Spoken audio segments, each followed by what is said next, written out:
Yes, alright mga minamahal, it's me again, Alicia nyo, nagbabalik muli para sa ating panibagong video. So ngayon nga po, pag-usapan natin itong ginawang banat ni Kato Nying. Yes, tama yung narinig nyo na binanatan ni Kato Nying itong si Senator Amy Marcos. Dahil yung kanyang ginawa ay literally pambabastos sa isang rally ng isang religious group. Kaya po na-cut. After pong magsalita ni Amy Marcos, kinat na po, nagsiuwian na lahat. 'Di ba? Mga minamahal, kasi baka daw po masundan pa yung sinabi ni Amy Marcos ng kung ano-ano sa susunod na magsalita, at baka meron daw pong sumigaw pa na pabagsakin ang Malacanang, which is hindi naman po yun yung aims ng rally. Yung rally is for public accountability and for transparency. Wala pong layunin ang Iglesia ni Cristo na yurakin itong pamahalaang gobyerno na talagang hindi naka-aligned sa sinabi ni Amy Marcos. So kumbaga sa madaling sabi, parang gustong sabihin ni Kato Nying na sobrang bastos mo, Senador Amy Marcos, nang dahil sa'yo na-cut. Ito nga pong ito nga pong rally ng Iglesia ni Cristo. Kaya nga sabi ko, isa din ata sa reason kung bakit ang INC ay hindi na po nakapag third day rally because of because of Senator Amy Marcos. So ngayon, binanatan po sa 2x2 itong si Amy ni Kato Nying, na kumbaga sa madaling sabi, napakawalang respeto ni Amy Marcos. So ngayon, panoodin natin tong video mga minamahal. Alright, sige. Okay. Marirealize mo kapag nabasa mo yun, halimbawa, yung isang nabasa ko kong batsero, ganun pala, alam pala niyang mega dyan, kung si Senator Amy tinutukod. Ba't niya sinuportahan pang tumakbong? Yun na nga. It makes sense, ha? It makes sense. Kung talagang sinasabi niya, noong pagka-asawa, bata, kinasal, etc. May mga ganung bagay na marirealize. Kaya nga may mga analysis. Oo nga mga minamahal, wait lang. Ikat ko lang muna yung part na yan, tama. Kasi imbis na makabuti yan, kay Amy Marcos, mas lalong napasama yung kanyang pangalan. Why? Kasi nakasama niya, simula pagkabata, si PBBM. 'Di ba? Nakasama niya ang kanyang nakababatang kapatid. And all of the sudden, ngayon niya lang sasabihin yan. 'Di ba? Kung saan nagkakaroon na ng shake and rattle and roll. 'Di ba? Bakit ngayon mo lang sinabi yan? Tapos ikaw pa yung merong kahilingan before na magtandem ang kapatid mo na si PBBM at itong si Sara Duterte. 'Di ba? Dream tandem yan ng nakakaraming Pilipino. And guess what? Ikaw yung nagtulak kay VP Sara Duterte at kay PBBM na magtandem, tapos ikaw din pala ang unang sisira sa ating mahal na Pangulo. Diba? Imbis na makabuti sa imahe mo, ang ginawa mo, mas nasira ka pa sa ginawa mo lalo. Dahil ang ginawa mo ay napaka-desperadong galawan. Diba? Para magpapansin, para magpasikat, or para makakuha lamang ng atensyon. Ano yan? Directed by Daryl Yap? Umuwi na tayo, ading! Kasi nakabarong na si Sara. Ganun ba? Alright, continue. Sa halip na makabuti sa kanya, personally, kay Senator Amy, yung kanyang ginawa, ay lalong napasama. Siya ang mas napasama sa nangyari, dahil sabi nga ni Senator Ping, very un-Filipino. Saka yung isang bagay pa, kumbatsero, no? Kung meron silang intensyon na bakasin sa Malacanang, pababain sa Malacanang, noong may INC rally, kasi ang gusto nilang ng iba isabay dun o kaya gamitin yung INC rally. Crowd kasi. Para pwersahin ng Pangulong Bongbong Marcos na bumaba sa pwesto. Nag-backfire pa. Dahil sa yung mismong ang pamunuan ng Iglesia ni Cristo, ang nabigla doon sa sinabi niya, dahil hindi naman yun ang... Kahit nga din ako mga minamahal, hindi talaga ako naniniwala na may alam ang INC dito nga po sa speech ni Amy Marcos. Kasi sobrang linaw naman, 'di ba, na yung gagawing rally is prayer rally. So, for transparency and public accountability. And malinaw naman, 'di ba, alam naman natin na hindi naman kayang gawin ng Iglesia ni Cristo na pabagsakin ang pamunuang gobyerno. Kumbaga, kumo-call out lang siya. Kasi 'di ba sabi ko nga sa inyo, meron pong iilang grupo na nais pasukin din at makisabay sa rally ng INC, 'di ba? Na kung saan sinabi ko nga sa inyo, merong ilang mga grupo ng Muslim di umano na gustong pasukin ang Malacanang sa pangatlong rally. Yung 4 na pinto sa Malacanang papasukin at lulusubin at pababagsakin si PBBM.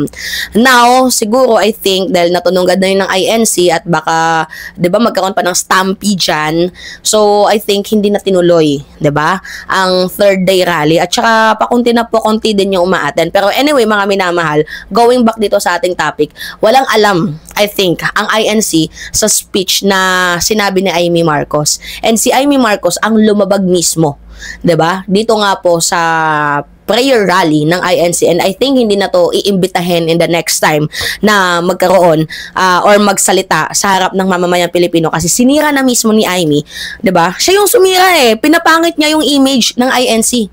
Si Amy ang nagpapangit ng imahe ng Iglesia ni Cristo, to be honest. Kasi yung mga nagsalitang mga anchor, yung mga nagsalitang doon, 'di ba? Makikita naman ninyo mga minamahal na wala naman silang binitawang masama against kay PBBM.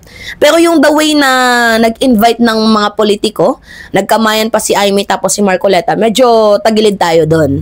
Pero si Marcoleta kasi, we all know naman na isa siyang INC. Okay, sige, pagbigyan. Pero doon sa punto na nag-invite kayo ng politiko, parang napakamali. So, sagot din, I think, ng INC. Dapat may pananagutan din, I think, ang INC dyan sa ginawa nilang pag-invite sa mga politician. So, yan po ang mangyayari kapag mayroon kayong inimbitahang politiko, 'di ba? So, hindi natin expect to, kahit din ng INC, pero sabi pa nga nila, expect the unexpected things. Kasi nag-invite kayo ng politician.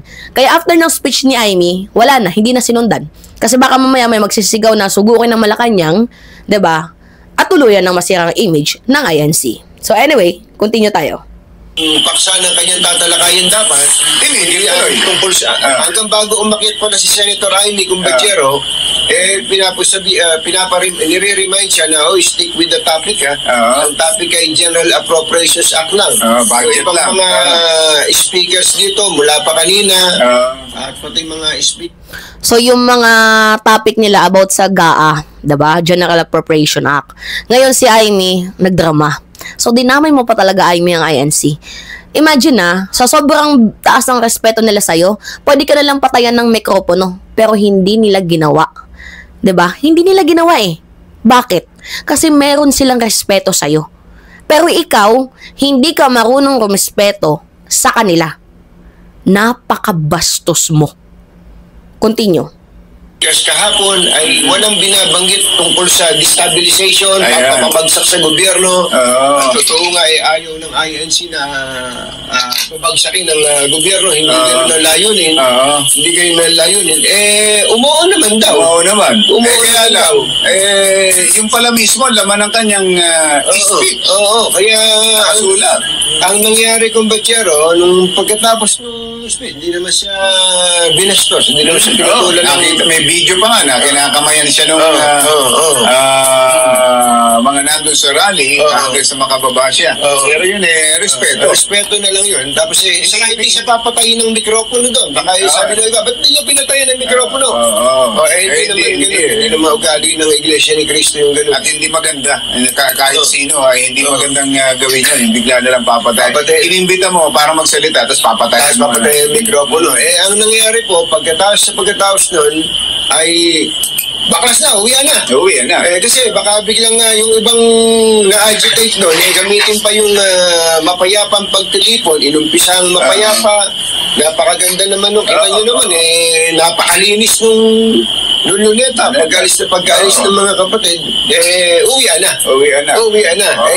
Baka kasi may magsamantala, biglang may magsisigaw doon na tara na sa Malacanang. Yung mga ganun. Problema.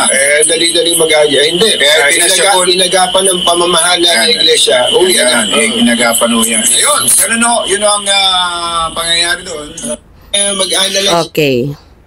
So, 'di ba?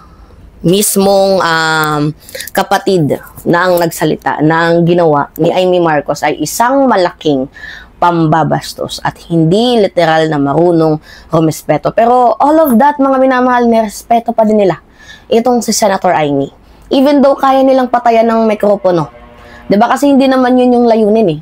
Lagi siyang pinapaalalahanan. Stick to the topic. So bakit yan yung sinabi mo? 'Di ba? Kaya nga madaming kapatiran ang nagagalit sa ginawa ni Amy Marcos dahil literal na nambastos siya. Hindi lang sa mga kapatiran kundi buong INC binastos ni Amy Marcos. So meron pa nga tayong nababalitaan na galit na daw ang pamunuan, 'di ba? Ang namumuno ng INC di umano.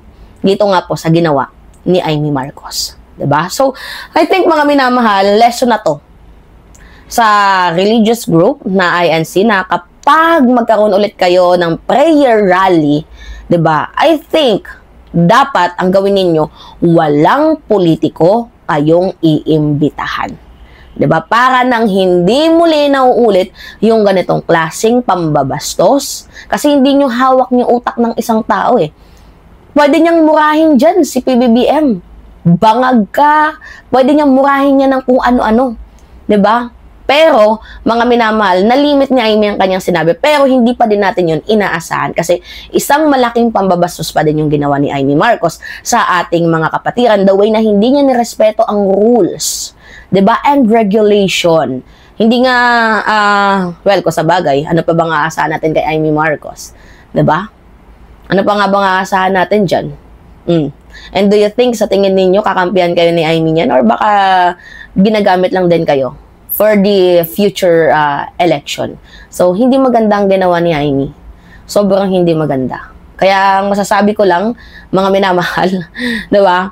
Napakawalang respeto. At tama lang na i-call out itong si Amy Marcos sa kanyang ginawa. Alright, mga minamahal, it's me again, Alicia nyo. Nagbabalik muli para sa ating panibagong video. Maraming salamat at ingat, mga kababayan.